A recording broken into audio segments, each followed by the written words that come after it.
Hey guys, what's going on? At the opening of the film, this woman whose back is only shown is asking these following questions. Who is she? Where does she come from? What is her story? And who were the women they always talked in whispers when they thought she wasn't listening? Year 1925. In Argentina, a young woman is riding a train. She then hitches a ride, stops by a house, and waits for some time. As an old woman appears from the front door, she becomes emotional. The old woman, on the other hand, drops what she has in her hand upon laying eyes on the young woman. Even though it's only the first time they see each other, they know right away who each other is. Because they are one another's mother and daughter who have been away from each other for a very long time. This is Marcella, and this is Anna, the woman who appeared at the opening of the film. After feeding Anna, Marcella begins telling her story as an answer to all the questions her daughter has. It was a rainy morning in Coruña, Spain in 1898. Marcella was running late for class. As she walked in the school hallway in confusion, Elisa, a third-year student, noticed her. Elisa approached her and asked if she is in the first year. Marcella nodded and stated that she was sick, so she had to miss the first few days. Elisa demanded to follow her so that Marcella could dry herself off. Being the niece of the director of the convent school, Elisa assured Marcella that she'd tell them the reason why she had been missing classes. She then helped her in drying her clothes and hair. Seconds later, and they were already fooling around. They introduced themselves to one another, then proceeded to Marcella's classroom. Later on, Elisa would be seen observing Marcella, who seemed to be waiting for someone. She followed her and surprised her from behind. It turned out that she was the one Marcella was waiting for because she wanted to thank her. After telling Marcella that she lives upstairs with her aunt and the nuns, Elisa walked Marcella home. And lastly, reminded her not to forget anymore her umbrella. Of all those seconds that they were standing outside the house, Marcella's father was secretly watching them. Tomorrow came, and Marcella repeatedly rehearsed her possible greetings to Elisa. It was once again a rainy morning. She surely had her umbrella with her, but cunningly left it and joyfully ran in the rain. While walking in the hallway in her soaking clothes, she searched for Elisa. When Elisa appeared, she said she had forgotten her umbrella. Elisa signaled to follow her, and so they were there again, drying Marcella's clothes and hair and giving constant stares to each other. During break time, Elisa invited Marcella to come see her room. There they talked about their personal lives, but at some point, Marcella got offended. At night, while Marcella's family were having dinner, Elisa came knocking on the door. She pretended she borrowed a book from Marcella, and she was there to return it. Marcella's father was the one who received the book. He handed it over to Marcella with suspicion. At her room, Marcella browsed the pages and found Elisa's note asking for forgiveness. The next morning, the two made up and walked by the sea. Elisa told Marcella she dreamt of her, and Marcella said she likewise did. They talked more about dreams. Elisa mentioned she dreamt one day that she was riding a horse and crossed the ocean. She reached the other side, and it's Argentina. She thought that dream was absurd because she had never been on a horse before, and she was terrified of the ocean. Hearing it, Marcella started taking off her clothes. She pulled Elisa in the water and helped her in overcoming her fear. Soon, they were so happy, teasingly splashing the cold water on each other.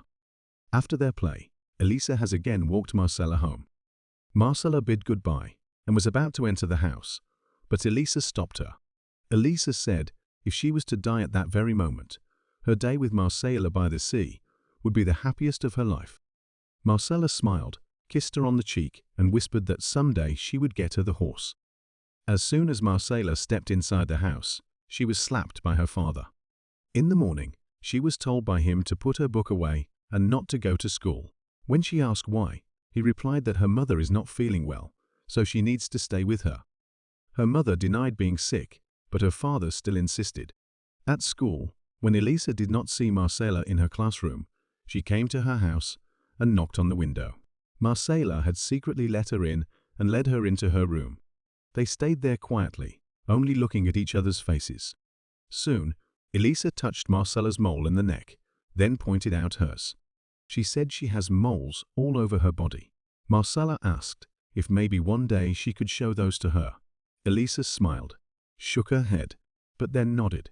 She came closer, and as she was about to kiss Marcella, they heard the door slam. Elisa was pretending to read a book for Marcella when Marcella's father entered the room. After he asked why she is there, he coldly told her to get out. Marcella was just about to leave their house for school the next morning when her parents stopped her and told her that they decided to send her to a boarding school in Madrid. Marcella insisted on going to school and fought with her father, but that was of no help. The two wrote and exchanged letters as they were away from each other. Every letter indicated their love and longing for one another. 3 years later, as Elisa was teaching her own class, Marcella appeared outside her classroom's door. She hurriedly walked to her, and they hugged. She got back to her place, bringing along Marcella. And there, they finally had their first kiss. They exchanged several kisses, took off each other's clothes, and made love. Marcella has at last seen Elisa's moles. Marcella, as advised by Elisa, applied for a teaching job in the nearby village. Just a few days later, Elisa moved in with her. They filled their days and nights with sexual activities, and they used unusual objects to spice things up. One night, when Marcella was preparing an octopus for dinner, Elisa approached her and touched her seductively, leading them to use the octopus in their lovemaking. Day after that, Elisa received a letter saying her cousin Mario, who lived in England, had died from drowning. At night, they attended the village party, where a man named Andres insisted on dancing with Marcella. They played along so that the others wouldn't get suspicious of them. Elisa watched the two sadly, hence they sneaked out later to dance together, not knowing that Andres was watching them. When morning came, the people started to gossip about their secret dance. They got back to their place, and Elisa approached Marcella, with milk this time, to use in their sensual act. Later, Andres stopped by to invite Marcella for another dance. Elisa told him Marcella could not make it, then shut the door on him, and so he got angry. He shouted insults and kept on knocking and looking for Marcella, while a neighbor was witnessing the whole thing. The following day, when Marcella entered her class, only 2 of her students showed up, and Elisa, while gathering food in the forest, got inflicted with wounds and bruises because the people started throwing stones at her. They were harassed too much that they even had to cover themselves every time they needed to go out. But despite those, they still stayed at each other's side. They devised a plan to make the harassments come to an end. As days passed, the gossiping neighbor asked Marcella the whereabouts of Elisa, for she had not seen her for a while. Marcella replied that Elisa had gone away with her relatives. One day, as Andres talked to her, she deliberately mentioned that she had run out of firewood. Andres took the bait. He offered to bring her some that night, and so she waited for him. One morning, a man in his hat and suit entered Marcella's place. It was Elisa, disguised as his deceased male cousin. She went to the church and talked to the priest, introducing herself as Mario. She told him she wanted to marry Marcella, but she had lost all her documents, and she had never been baptized. The priest, without doubting what she said and how she looked, told her that he would baptize her and he would marry them immediately. And so, they got married. While riding the automobile, however, the gossiping neighbor noticed instantly that Mario is in fact Elisa. The village was once again filled with gossip about them because of it. As the neighbor brought in a priest and a doctor to confirm Elisa's identity, Marcella confidently explained that Mario and Elisa are cousins, so they just look so much alike. She told them to wait a few more months if they are still not convinced, because they would surely believe that Mario is a real man then, for she is currently conceiving his child, the child that was actually from Andres.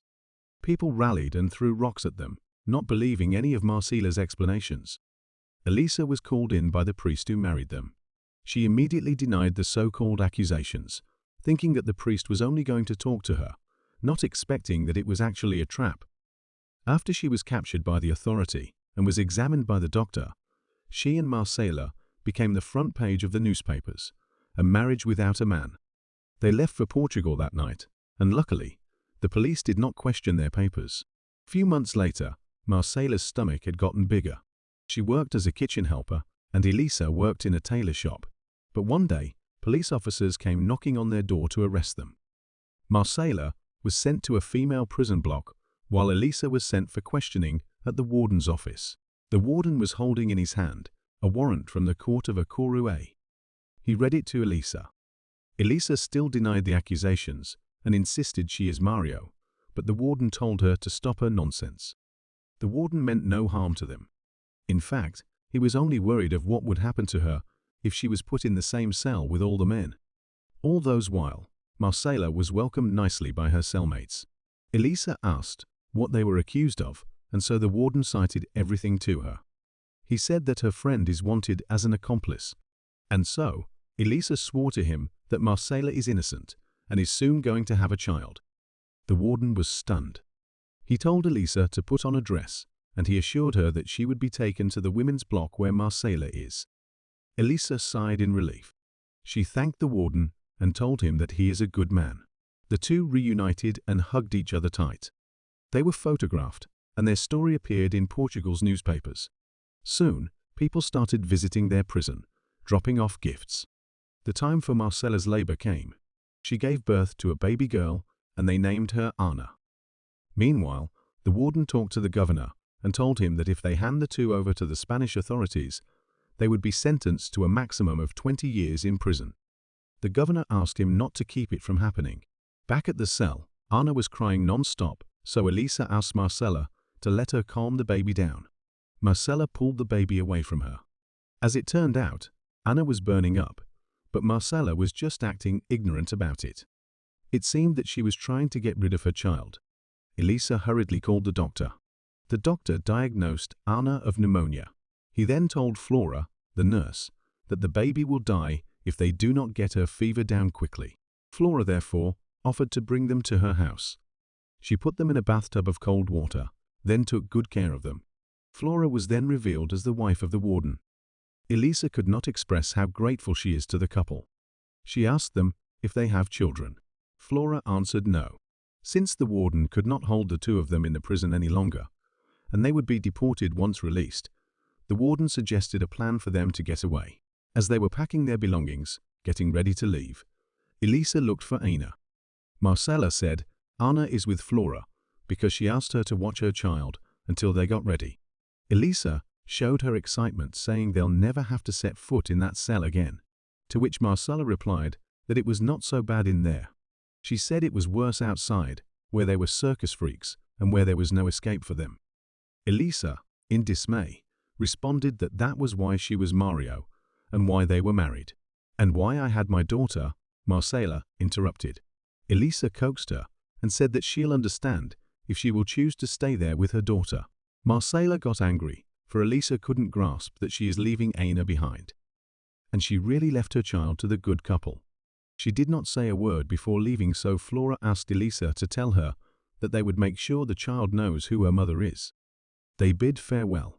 Marcela heard Anna's cries, and she later on expressed her sorrow with her own loud cry. Back in their present time, where Anna tells Marcela she hated her, and Marcela understanding her feeling, Elisa comes riding a horse from afar. Anna asks if all the things they've gone through was worth it. Marcela only gives her a smile as an answer, then walks towards Elisa. This, by the way, is a biographical film. Everything in here truly happened in real life. The ending states that Elisa and Marcela's marriage was never annulled. Thank you for watching. If you enjoyed this summary, you will surely enjoy watching the full film.